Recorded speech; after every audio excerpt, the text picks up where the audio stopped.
In a historic moment in Sharm el-Sheikh, Egypt, leaders from 35 nations signed the Gaza Peace Deal. President Donald Trump called it the historic dawn of a new Middle East. Under the agreement, 20 living Israeli hostages were returned to their families, along with the bodies of 4 deceased hostages. In exchange, nearly 2,000 Palestinian prisoners and detainees were released to cheering crowds in Gaza.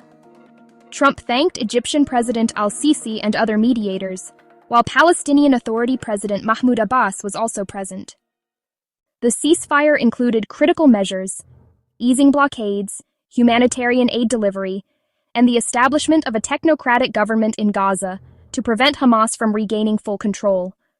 An international stabilization force, led by Muslim-majority countries and overseen by U.S. Central Command, was planned to maintain peace. However, key issues remained unresolved, such as the governance of Gaza and the verification of ceasefire compliance. Analysts warned the process was fragile from the start, with the situation easily destabilized by violations or misunderstandings. Tensions flared when Israel reported that Hamas violated the ceasefire, attacking soldiers with rocket-propelled grenades and sniper fire.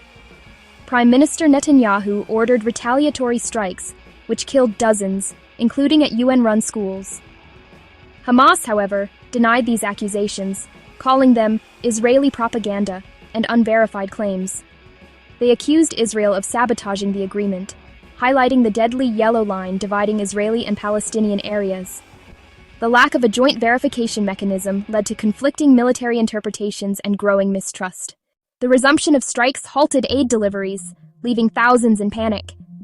UN trucks carrying food, medical supplies, and aid for malnourished children were temporarily suspended, while hospitals faced critical shortages of fuel and medicine.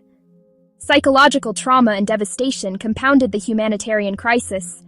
People have been unable to mourn properly, rebuild their lives, or access basic necessities, underscoring the fragility of peace in Gaza. So, what does this mean for the future? Experts warn that without a robust verification mechanism and international oversight, the peace deal could remain precarious. The presence of far-right voices in Israel and political pressures on Hamas add further risk of escalation.